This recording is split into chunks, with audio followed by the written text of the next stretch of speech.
Thank you. Now I swim. Monsters gone. Swim free. Swim forever. Monsters crawl the ocean floor. Better to die on the beach.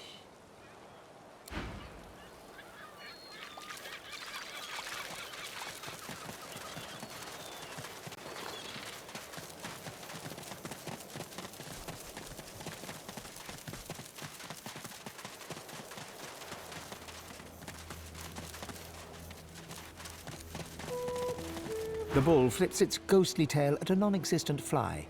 It registers your presence. Well, guess I should have seen that coming. Yep, sure do. Or did, leastways. All bulls can see the future. I'm surprised you don't know that. You sure you want to know? Alright, here is your future. The bull shakes itself, swallows the cud, clears its throat. You're gonna die. Let me think about that now, too. Yeah. Okay. Right, here we go. Soon, maybe. The bull shrugs. Here. I don't suppose you could do me a favour and unhitch this here harness so as I can make my way to the Field of Echoes. The bull nods its thanks and gently fades away. I knew you'd say yes.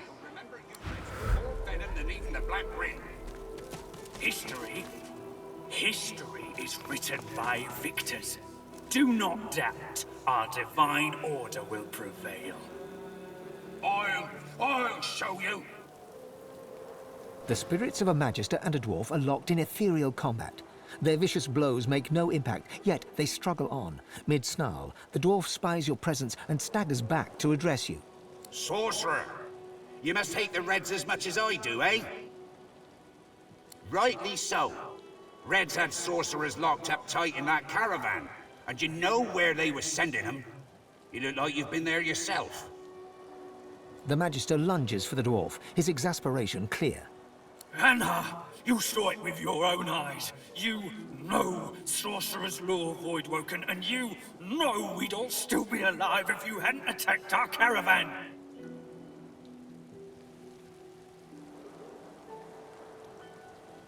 Before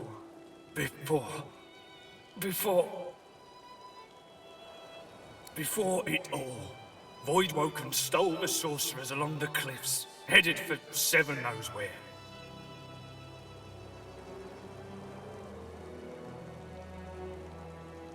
Not to flip your flops or nothing, but 'tis more that my boss Lohar is against magisters than for sorcerers, if you know what I mean. The magister snorts in disdain. Lohar, I should have known. Sorcerer, if you want to stay alive around these parts, you'll stay far, far away from that walking vermin. Though, on the other hand, maybe you should go stand near him. Maybe the Voidwoken could take him out where we failed. Ha! The dwarf eyes you steadily and silently, his mouth a straight line and his eyes like marbles of steel. The magister shrugs. Well, if I knew that, we'd have taken him out long ago. All I can say is, he's somewhere in Driftwood, and everything he touches turns into annihilation. You dare strike me? Step back at once! History will remember you Reds with more venom than even the Black Ring. History? History is written by victors. Do not doubt. Doubled over in agony, the shivering magister spirit mumbles to himself, tightly clutching 3 golden stalks in one fist. Noting the attention, he straightens, revealing insignia spelling Kinnet, and a jagged wound spilling his innards upon the ground. He reaches a ghostly hand into your chest and squeezes your heart. You become Kinnet, his memories flooding over you and replacing your own. Warmth, comfort. You are Kinnet, playing cards with your mates in a cozy barracks. You stagger to tipsy attention as a white-clad magister commands that one of your troop seek a lost caravan. It's a one-man job, a job no man wants. Your sly-eyed troop leader holds out straws to you and the others. Who will investigate? You feel the short straw and hear them shout, "Kinnet!" You know what that means. A lonely traipse in the cold dark. You dawdle and grumble all the way, sobering as you find the overturned caravan. Massacre. Your lantern reveals ravaged corpses in every direction. Inhaling sharply, you smell a thick black stench you remember secondhand from the few void-woken corpses your troops have found. As you approach a dark thicket, the stench grows stronger. In a flash of void and blood, a claw rakes savage stripes across your guts. As Kinnet dies, all goes black. Staggering back from Kinnet's deathly grasp, only your own blood now pumps through your heart. With your living eyes, you see him trembling in front of you, desperately holding out 3 straws. As your source flows into Kinnet, the straws in his hands disappear. He weeps with relief as his wound disappears in turn, and he is restored to the model image of a strapping young soldier. He looks around, then looks at you. You dare strike me? Oblivious to your presence, the 2 spirits weave their dance of hatred. The dwarf turns to you, a quizzical look in his bright eyes. Not to flip your flops or nothing. The Magister snorts in disdain. Loha, I should have known. Sorcerer, if you want to stay alive around these parts... The dwarf eyes you. The Magister shrugs. Well, if I knew that, we...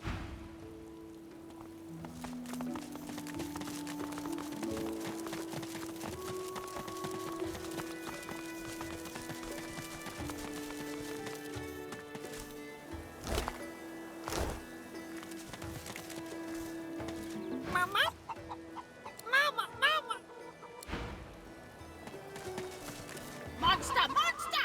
Poor little Peeper. Poor little monster Peeper, baby. There's only one way. Yes, there's only one thing to do. Papa!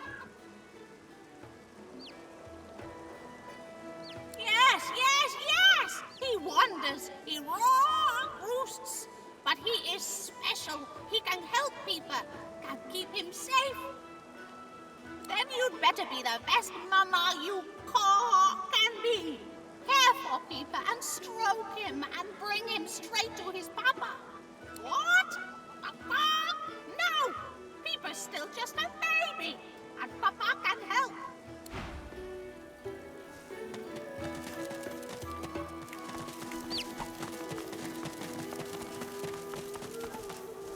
You're fine as long as you don't go wandering.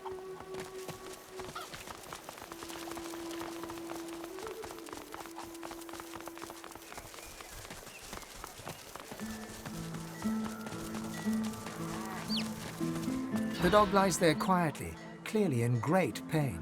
What are you looking at? I'm sick here. Get lost. Got a pain in the neck. Got a bad pain in the neck. It flinches. A low, threatening growl builds within its throat. Under the collar, you find the sharpened points of metal rivets, gouging the poor dog's skin. The dog bares its teeth at you and growls. The dog gives you a long, hard stare, but does not bite you. Yet. The dog goes to bite your hand, and then realizes the pain is gone. Hey, I feel okay. Thanks, woman. I think I'll what Master did.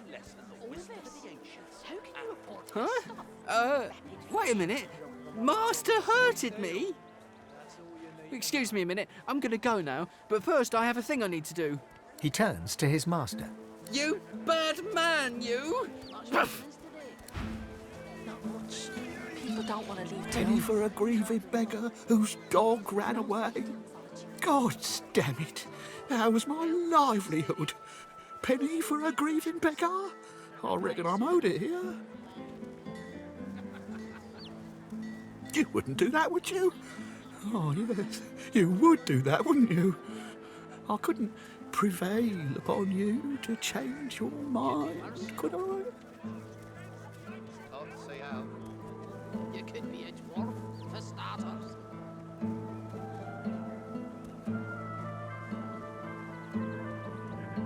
He gives you a cool look, then rummages in his pocket.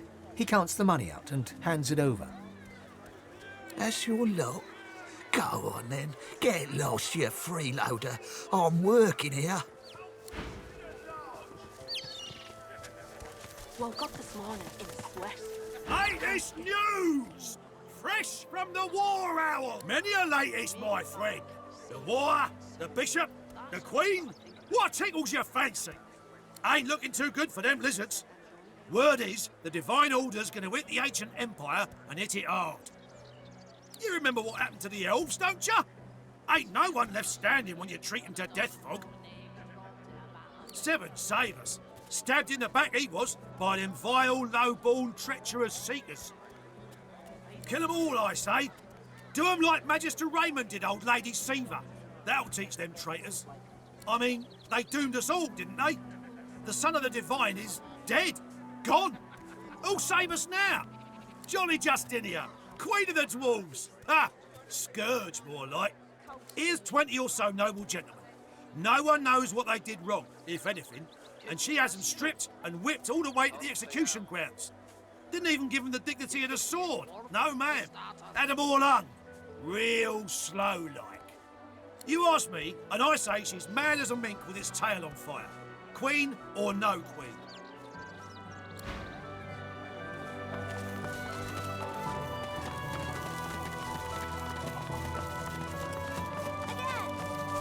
Take that, sorcerer. Dallas, get her. You're dead, Alexander. Alexander, you're dead. You have to stay dead until we say you're not dead anymore. Here, missus. Alexander doesn't have to stay dead, does he?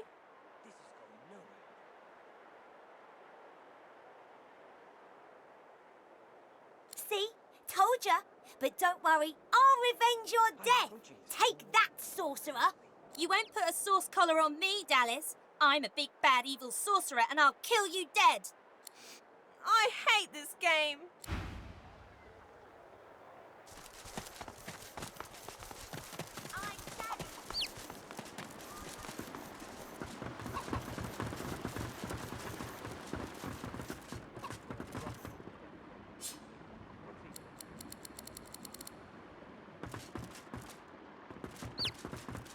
The dwarf is unnaturally still. You might mistake her for a corpse, were it not for a slight twitch of her eyelids.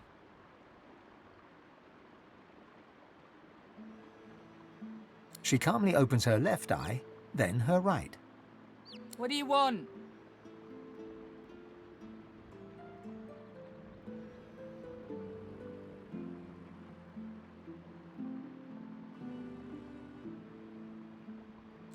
Cobwebs, I reckon.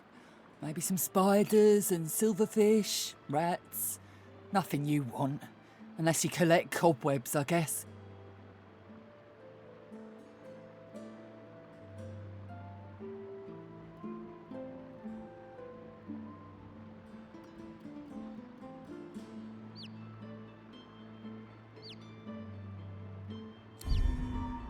Wine all you want.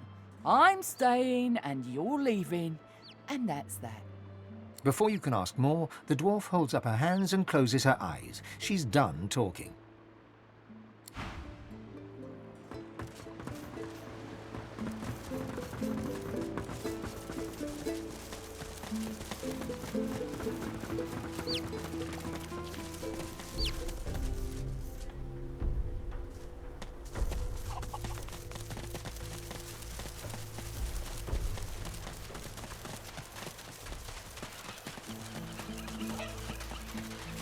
A fisherman stares at the water, muttering to himself. The missus will kill me.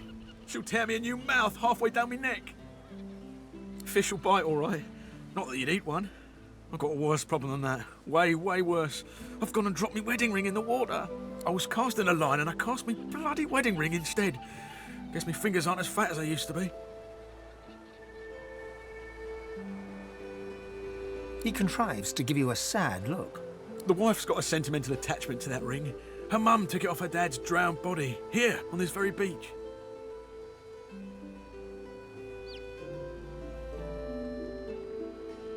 Maybe she cut his finger off first. Do you think about that, smarty pants? Ah, I'm joshing ya. Scammed it off a drunken elf in the tavern a few years back. But still, the wife will be furious.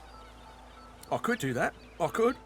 But seeing as the ring has a bit of sauce to it, like as not, going in there will attract Voidwoken.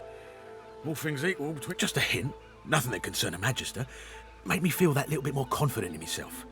Maybe it was all in my head, but I felt like the ring made me more attractive to the women. I wouldn't do the dirt or anything, but it's good for the ego. Keeps the wife on her toes too.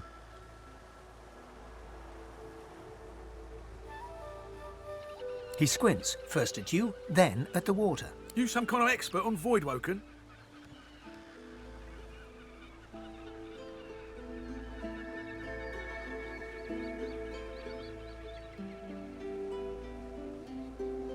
He gives you a strange look, then turns away. With you around, I don't think I'll take the risk. I'll have to face herself in all her wrath. Better get fishing. A bit of gold for dinner at the tavern might soften the blow. Bidding you good day, then. I've spotted something.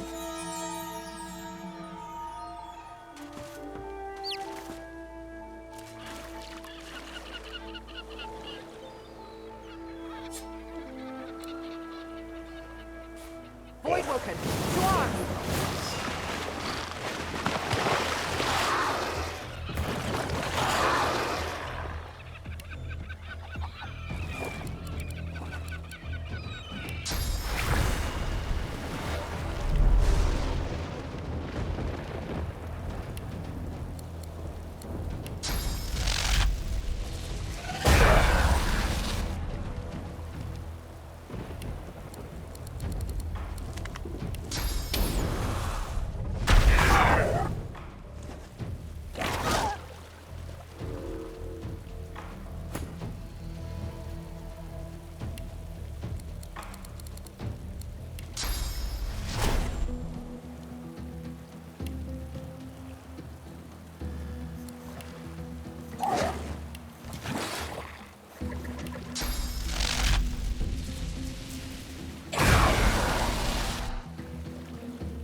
Into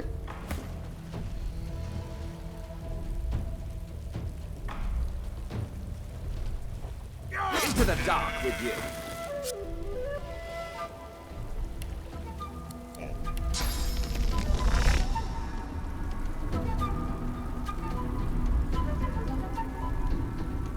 Lord is mine.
I'll find you.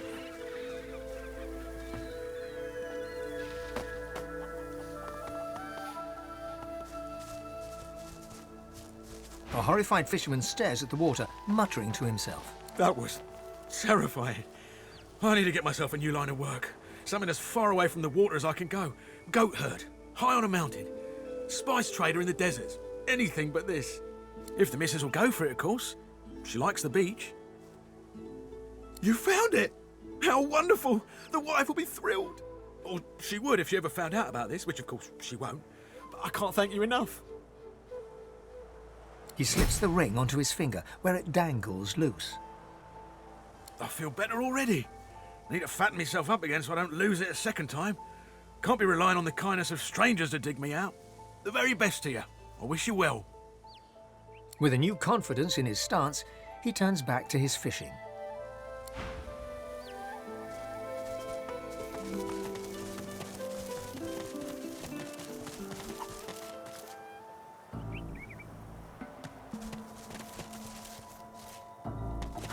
Another Magister caravan.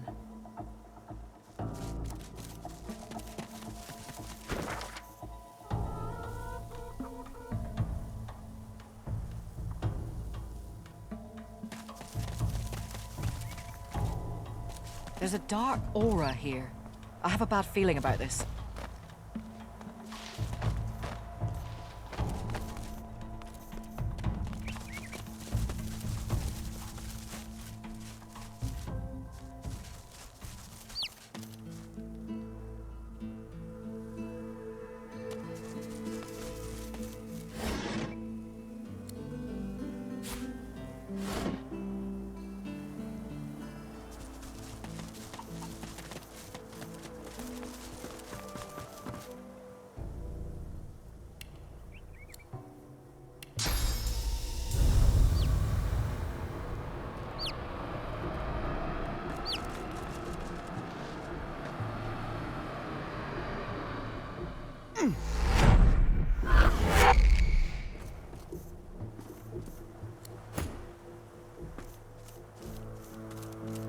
Whatever happened here? It was a massacre.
Slithering little worms.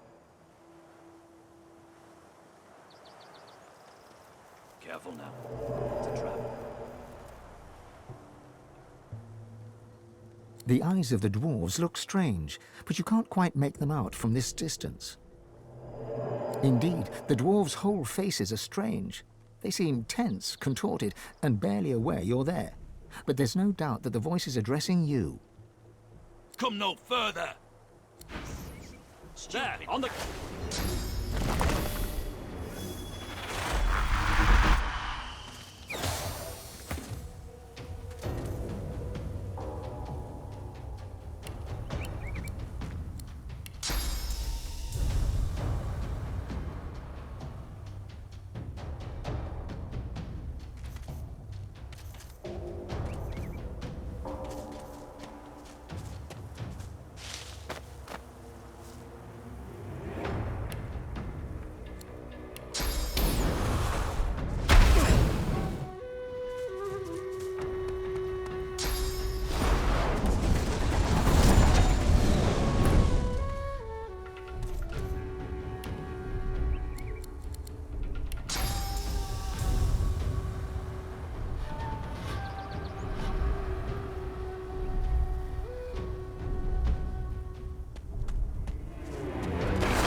ready.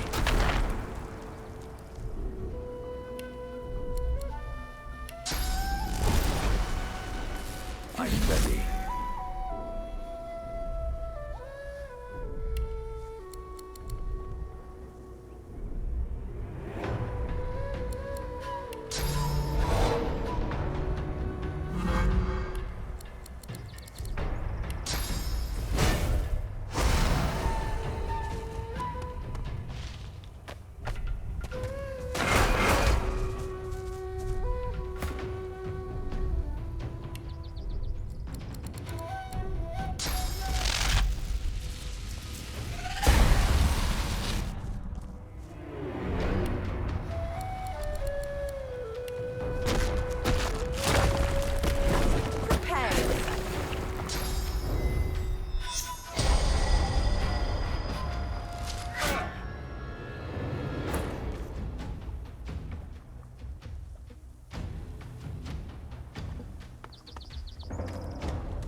I'll yield to none.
The dwarf rocks back and forth, staring at nothing.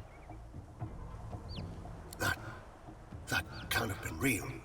Those monsters bursting out from the ground, it was just a dream. It had to be a dream.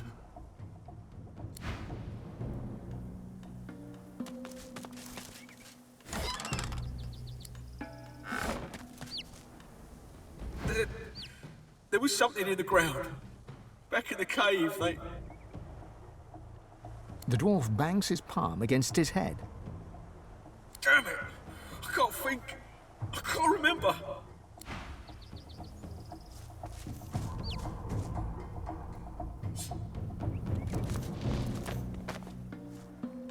The spirit traces runes in the air. You recognize the gesture. It's the same one you perform when gifting others with your blessing. Your blessing leaves you as a stream and returns to you as a river. You see through the woman's eyes. You feel the discomfort of a source collar as you tug at it. Then, a clatter and a shriek. A winged voidwoken has grasped you in its talons. It takes you to the air as you flail impotently.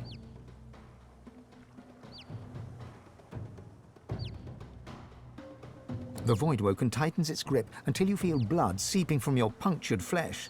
Time passes, minutes perhaps, or hours. Then, the talons release you. First air and wind, then a thud. Blackness. Light. You peer through the fog to see two dwarves, eyes as black as coals. They are dragging you through grass and stone. Perfect bait. The master will be pleased, drones one of them. The blessing fades. The spirit's hands are stilled. She looks to the sky, searching, then lowers her head and flashes the tiniest of smiles.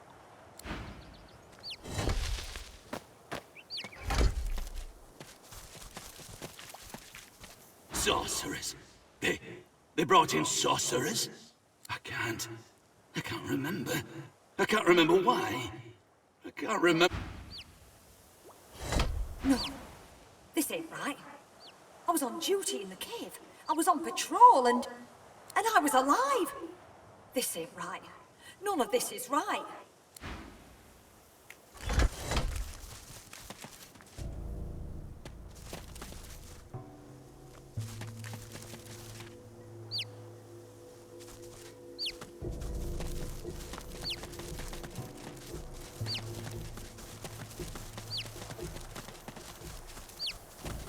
My blood is ice. The void is here.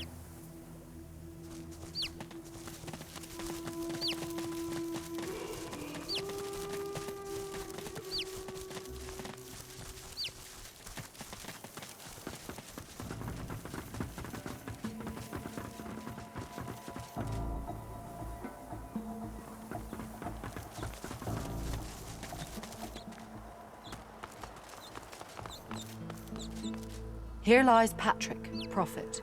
He perished in this place, predicting the downfall of Gracchus Rex. The statue stands before you in silence. It reaches to the heavens, as if praying for release from its chains.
Lying at your feet is a strange lamp of ancient design. Spots of gold shimmer through the thick grime that coats it. As you hunker down for a closer look, the lamp jerks slightly, almost imperceptibly.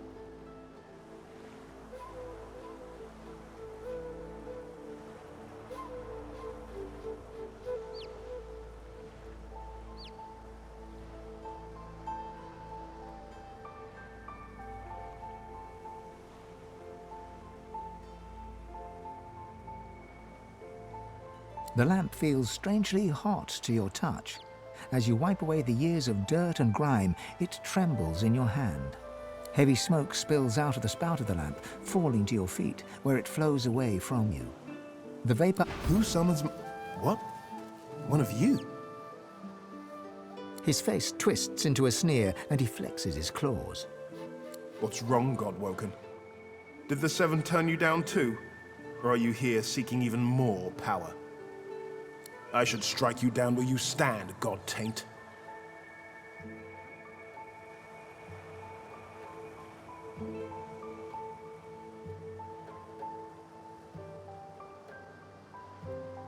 Do you think I don't know what you are? Do you think I haven't felt that power? I know what your god promised you, whelp. She called me Godwoken once, Zolstisser. She promised I would shine bright across the world, that I would right all wrongs. My god gave it all. Power, glory, hope. It was intoxicating, until she took it away. Deep inside, you can feel your god stirring. It's recoiling, revolted. No wonder Zolstisser turned this one away. Unworthy, she said. Unworthy to be divine. So she gave it to another. What kind of a monster gives you that power only to strip it from you? To promise you will be the light of the world and then cast you into darkness?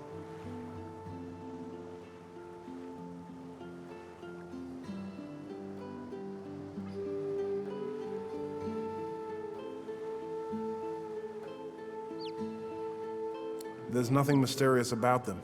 They promised power and then refused me my birthright. So I sought it elsewhere. The Void said I could have eternal power, that I could be the light of the world. And it delivered. I have power unlike any Godwoken, even if I lack my freedom.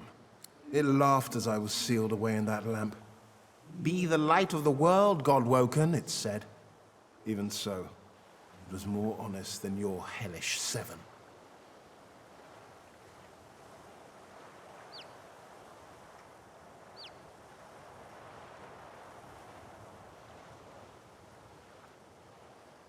I may be bound to that lamp, but I can still strike you down with the thought. Other fools will find my prison. I will have my freedom someday. And until then, I am happy to do my bit to rid the world of one god's puppet. The next passing imbecile can have your wish.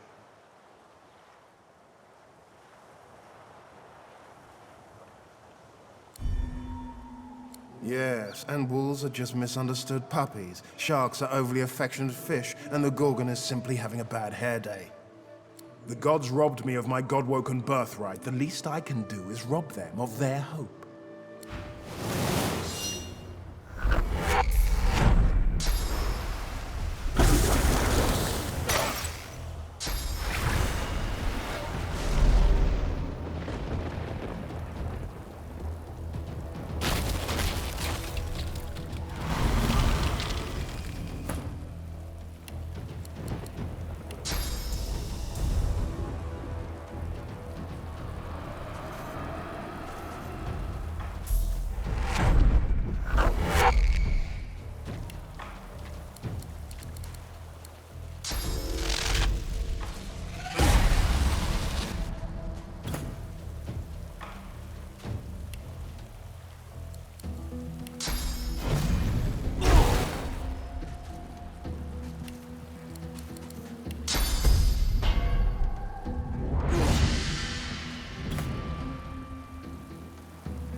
How you holding up?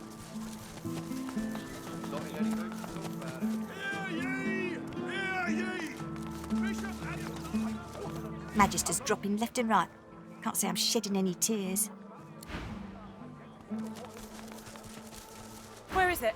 Where is it? Madam? Please, have you seen a small burlap pouch lying about?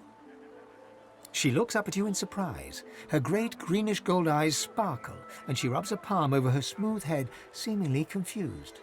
You'd help me?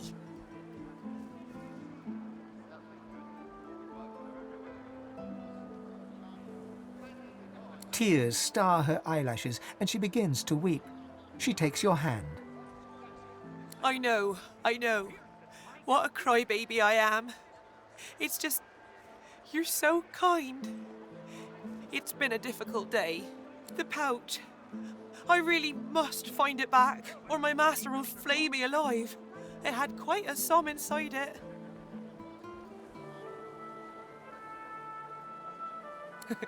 It could be anywhere. I'm a servant to Magister Raymond. He bade me take the coins to purchase supplies for his journey, but I dropped it along the way. He's sure to think I stole it. She tilts her head back and blinks back tears. I'd never do such a thing. Never.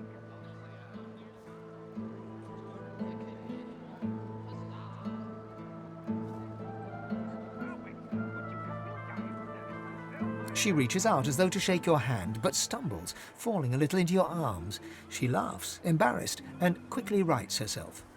As she pushes off of you, she reaches lightly into your pouch. She stands up, straightens herself, and skillfully tucks some of your gold coins into her waistband.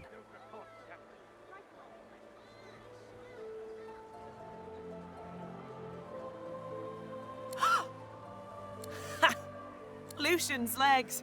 No one's ever felt me lift him off him. You're good.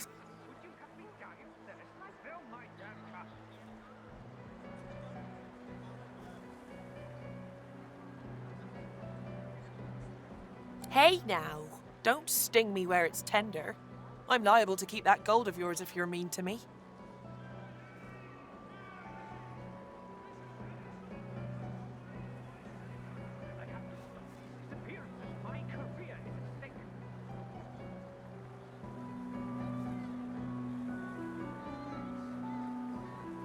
Like a beggar, you mean?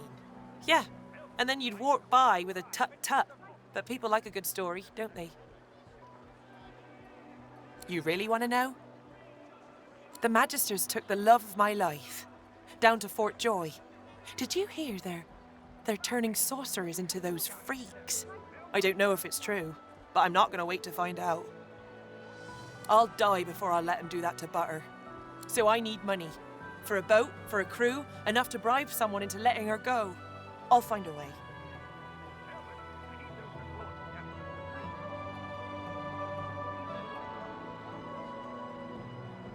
She freezes, then starts to visibly tremble. A tear rolls down her cheek. You met her?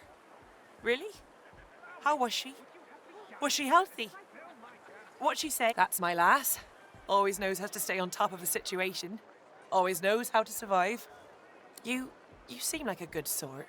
And this is the first news I've heard of my gal in far too long. Take these, eh? They're yours. And your gold back, too. Plenty of other marks in the sea. Good luck to you.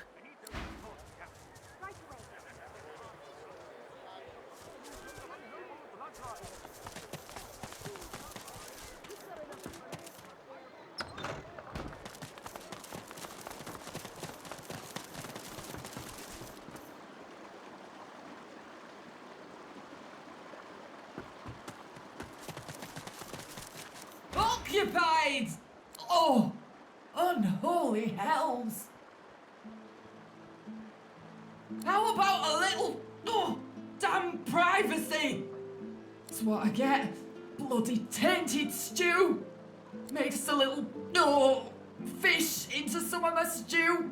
Bloody mackerel must have been tainted. Save me, Lucian! Oh, please, Lucian, save me!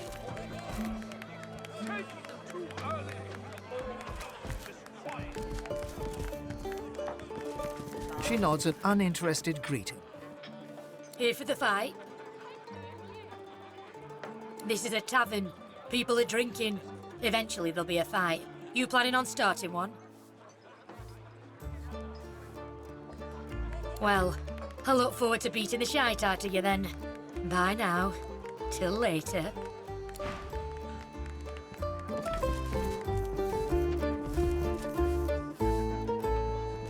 My friends, for Alexander the Innocent. A prim woman in a starched apron wipes a glass with a clean rag. She pins you with blue, steel-sharp eyes as you approach the bar. Blessings upon our Lucian, 7 times divine.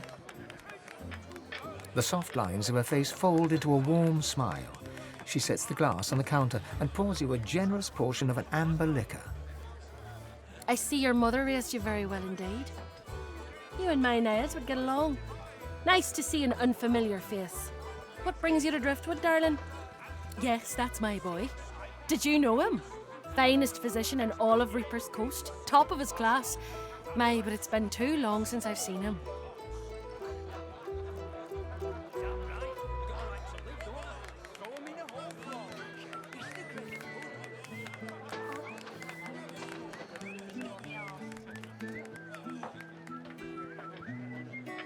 A fine physician indeed. That's my boy. Some say all a growing child needs is food and sunshine. I say abstinence and chastity will grow him finer than either one of those. Oh, but it's so good to meet a friend of Niles. Here, have a little something to eat. Niles' favourite, you know. No one in our little town can appreciate work so fine as his, you know. All his instruments and books are stored away upstairs, all but forgotten. It's such a terrible waste.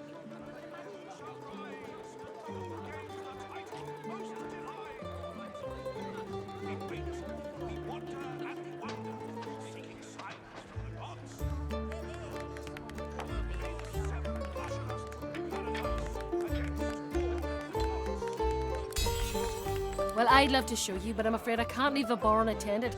This crowd isn't a bit trusted, believe you me. But I suppose, well, there's no harm, is there? You seem to be a good sort. One of Lucian's own, isn't that right? Here, take this key and head on up the stairs. You'll find Niles' room there. He'd want to know his fine things weren't languishing unappreciated in his old room.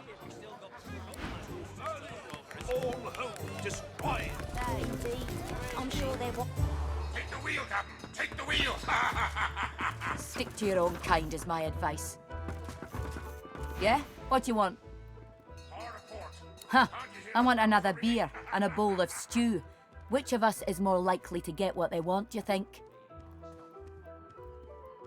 Take the wheel, Captain. Take the wheel. Guess that makes me a sinner.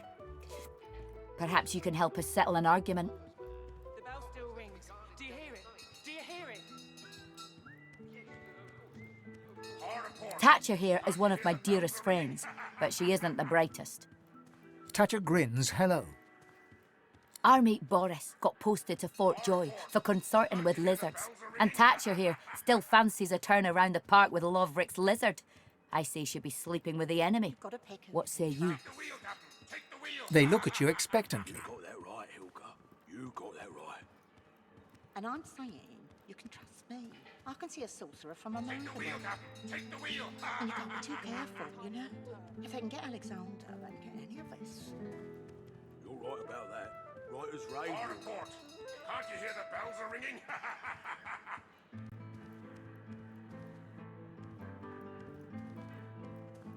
Rocks ahead, Captain. Do you hear me? Who rings the bell? Eden looks victorious. Thatcher looks unconvinced. See? I told you. Thatcher shrugs. All right, move along there. You may be wiser than you look, but you're of no more use to me.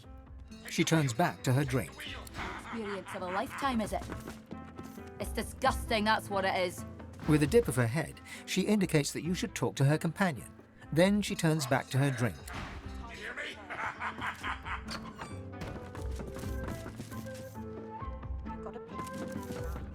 Rocks ahead, Captain. Do you hear me? You got that right.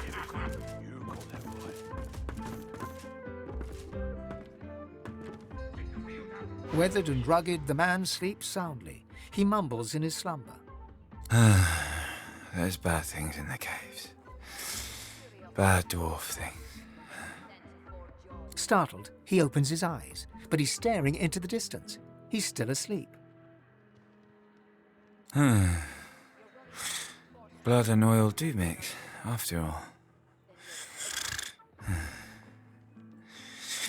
His eyes flick wide open, but he's clearly asleep. The island is ruined and doesn't have a name. Don't go there.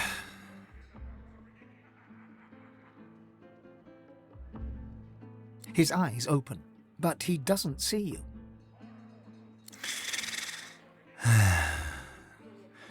There's no graveyard on the island.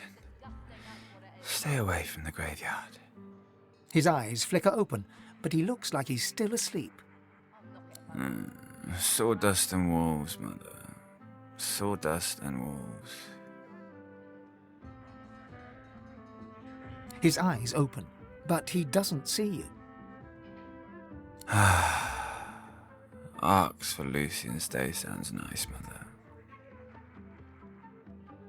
His eyes open, but he doesn't... Leave me alone, Mother. Don't touch it. Don't touch the chest. He goes back to sleep. I'll knock it if I want. Even I haven't tried it. You're right about that. Right as rain, you'll go.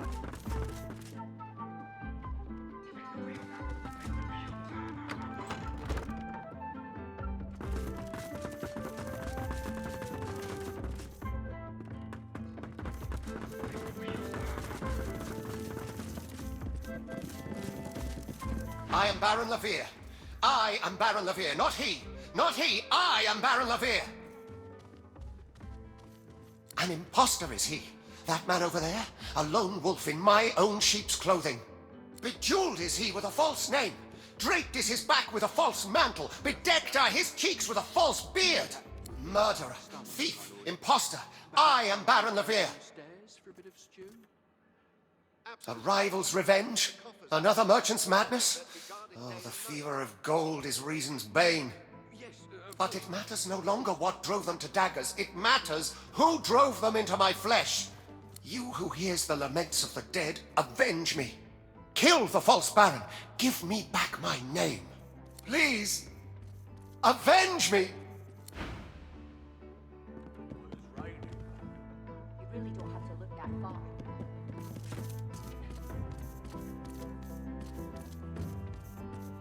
Careful!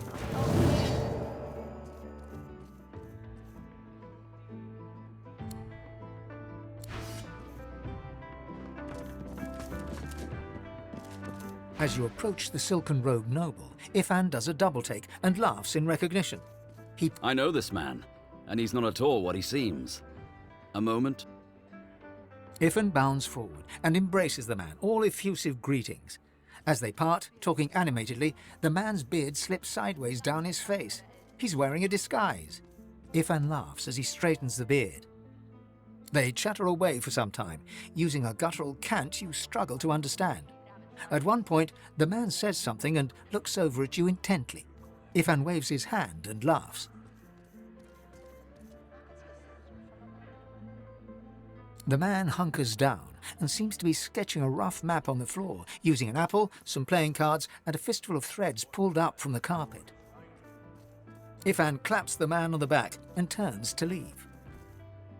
Well, now we know the way to the sawmill. And we know Roos thinks I'm bringing you there as part of the Godwoken contract.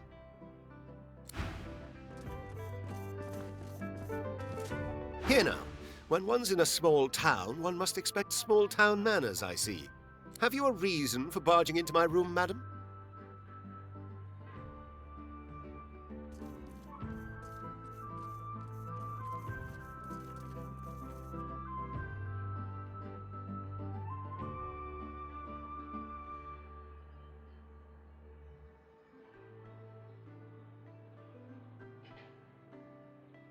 I've no idea what you're talking about. Now, will you be leaving my room under your own power, or will I have to whistle up my guards?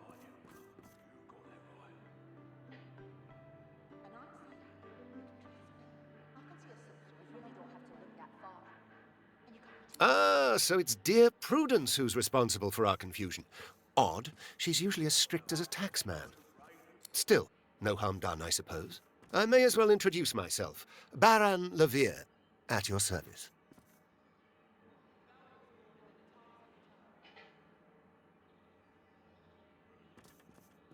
Well, bugger me with a bull's horn.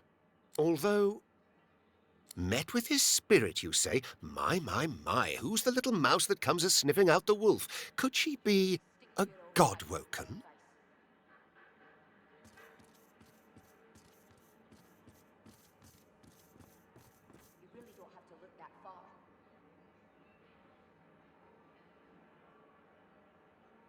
Money.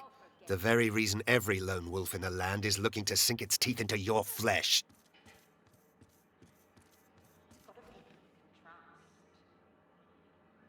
His name wouldn't mean anything to you. He's beyond your ken and your claws.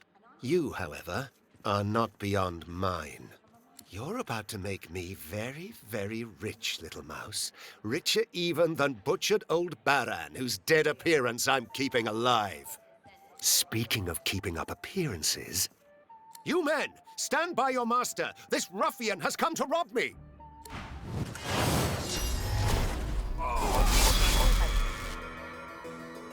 Then you're an idiot.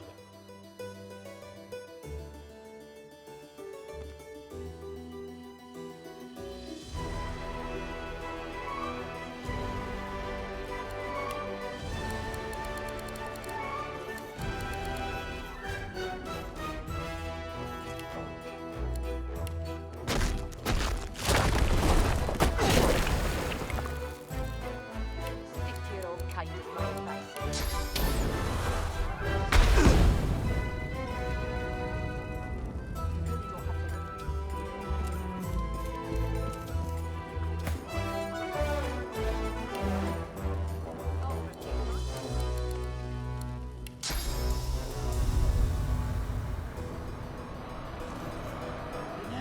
If I can get Alexander.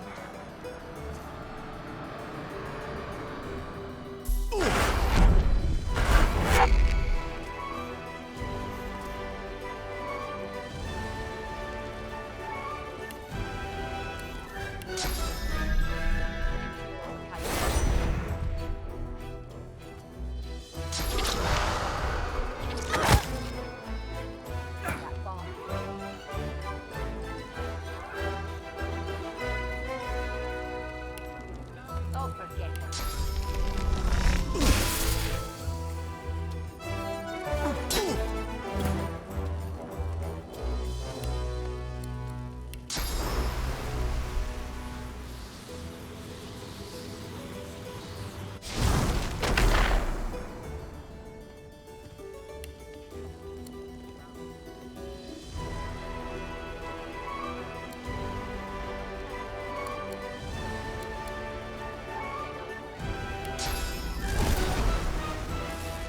Prepare yourself.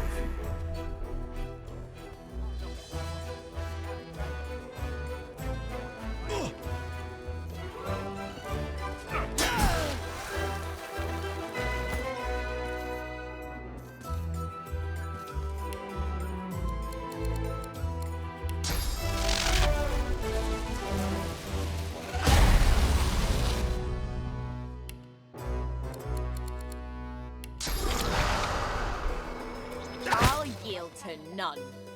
It's disgusting, that's what it is.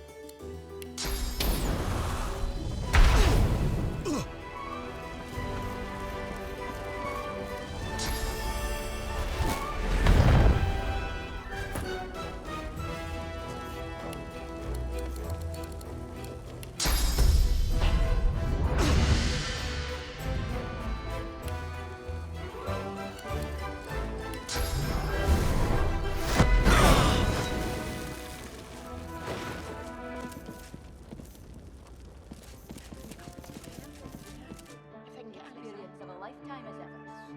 Ah! Disgusting, that's what it is.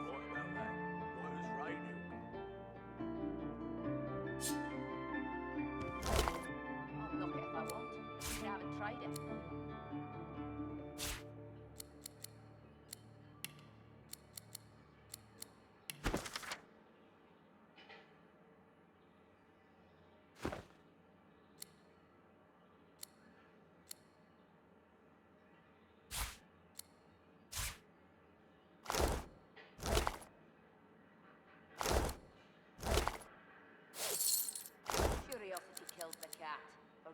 sent to Fort Joy.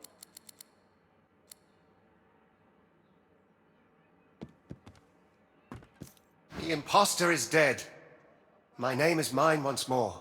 You who succors the souls of the dead, I thank you. I am Baron Levere. In the halls, I'll be Baron Levere.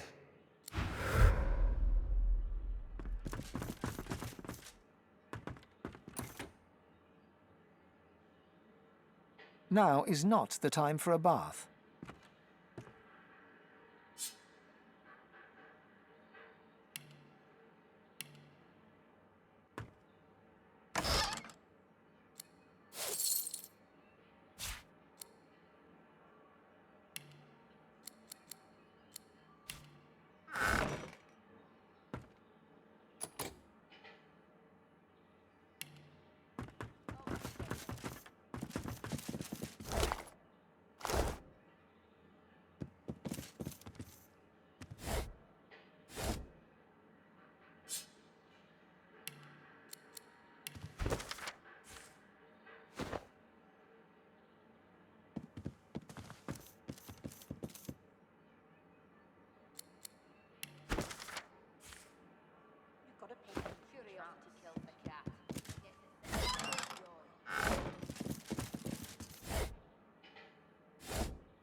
And you can't for one night with a lizard. If I can get Alexander. Then you're an idiot. You're right about that. Right as rain, Hilga.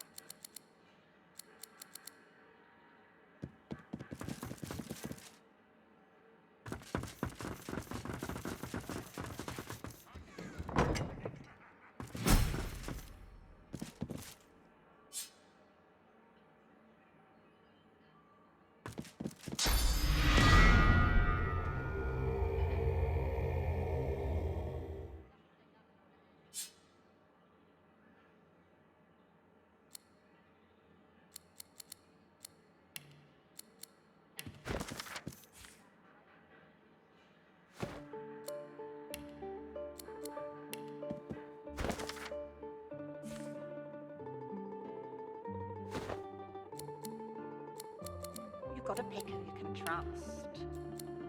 You got that right, Hilga. You got that right. And I'm saying you can trust me. I can see a sorcerer from a mile away. And you can't be too careful, you know? If they can get Alexander, they can get any of us. You're right about that. Right as rain, Hilga.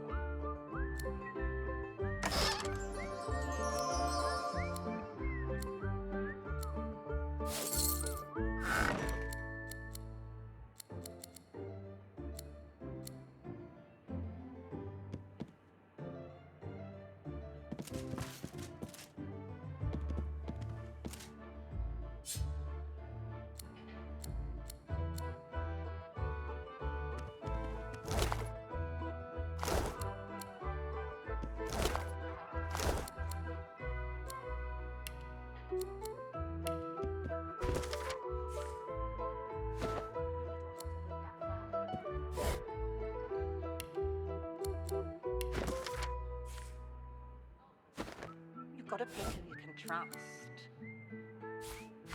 You got that right, Hilga. You got that right. And I'm saying you can trust me.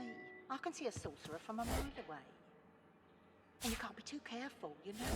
If they can get Alexander, they can get any of us. You're right about that. Right as rain, Hilga.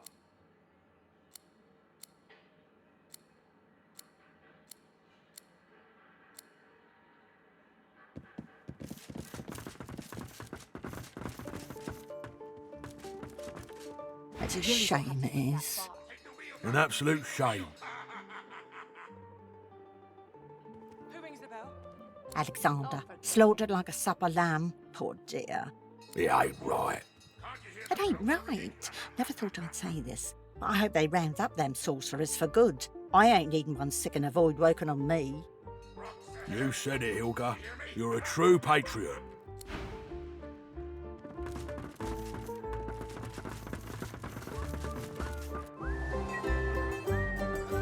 What would I do without you, Bruce?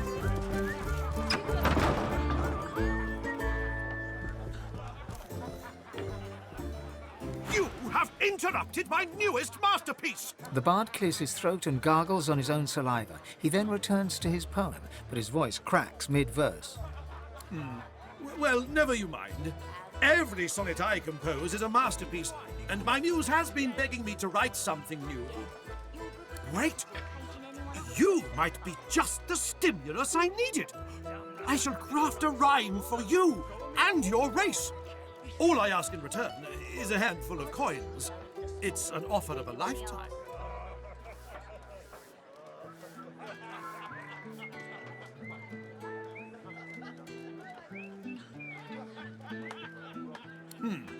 Normally I'd argue with you, but you do have a certain look about you. Very well. But if I am to write a first-rate work, you must face some difficult questions. Are you prepared to answer? He stares at you for a few torturing moments. Your eyes betray the guilt of the human race. You believe it your right to ravage Grivalon. What say you?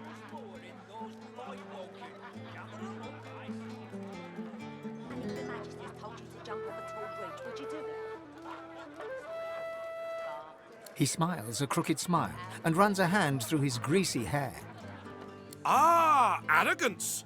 That most peculiar of human traits, given your lack of cultural accomplishment. Save the towers you erect in worship of greed. What riches do you seek, human?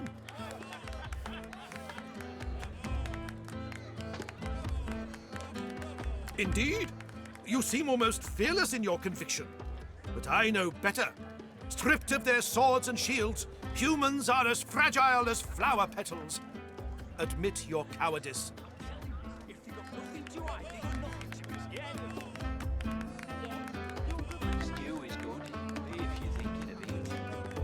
The bard hems and haws, then bellows his next words to anyone who might hear. To all lovers of verse, I bring glorious news. I have completed another modern classic. Listen now, and bask in its resounding refrain. Bitter march of humans unabated. This world of war and cruelty they created. They shall not stop till all the world's a waste, and signs of all other cultures erased. Of silver, gold, and diamonds now dispose. With friends and lovers find your true repose. So journey forth and tread the proper trail. And shout to all, the humans must prevail. You must be delighted by my newest ode. Oh, soon bards throughout Grivalon will sing it. Fame, notoriety, neither, or both. The thing about a good verse is that it wiggles into the ear. People think it's just a catchy rhyme, but it changes minds and hearts for good and for ill. Wonderful. But I must ask some uncomfortable questions. Are you ready to answer?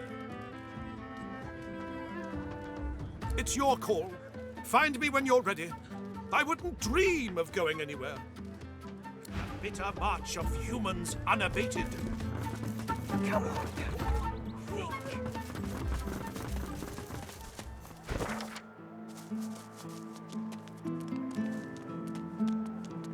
That's no good.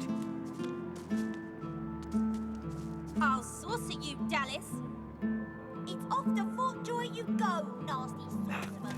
Right about me. You can I'm stay just with the another dirty useless kids elf. and go nuts. Might as well have rocked.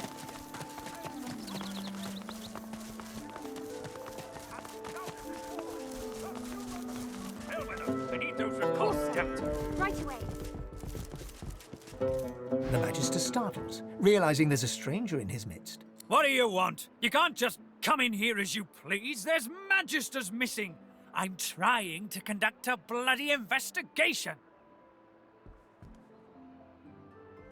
Well, mind your bloody step in future. I've an investigation to carry out, and I don't need any more distractions. I'm not some foot soldier, you clod. I can't put myself at risk. We've lost 3 of our number to this Higba fiend so far. I won't move from here until he's in a cell or in a box. Catching, killing, I don't care. There'll be gold for whoever puts an end to this rat. If you see anything, tell me or my men at once. Otherwise, keep the hell out of our way.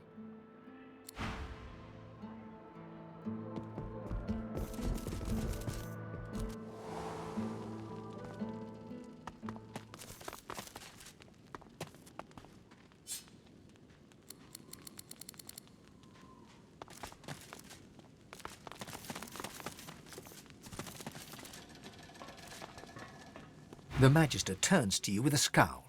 He already seemed immensely displeased, and you're... What?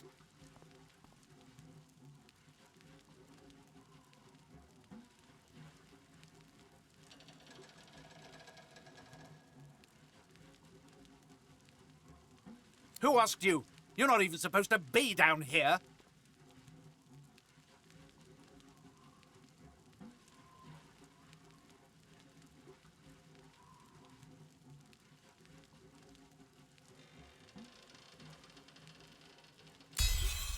The Magister glances around the cells, before ripping the keys from his belt and casting them aside. This isn't the divine order I signed up for. Not anymore. I'm done.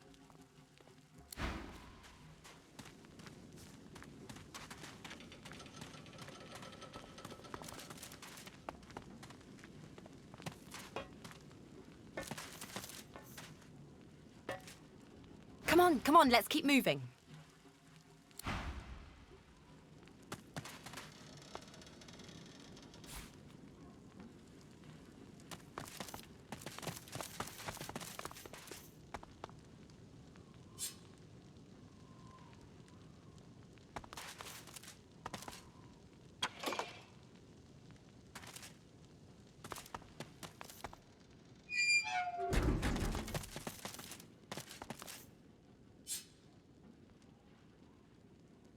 I've spotted something.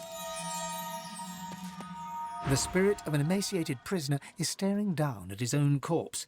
He shakes his head and lets out an exasperated sigh. Of all the stupid ways to go. Oh, it was a stupid bloody accident. I dosed myself with some poison to make it look like I was half dead. I figured they'd take me to see a healer and I'd have a chance to escape. I must have taken too much of the stuff, though. Wound up fully dead instead of half dead. Those bastards haven't even moved me body. The spirit scowls at you. I did nothing. Or I didn't do what they accused me of, at least. A miscarriage of justice is what this is.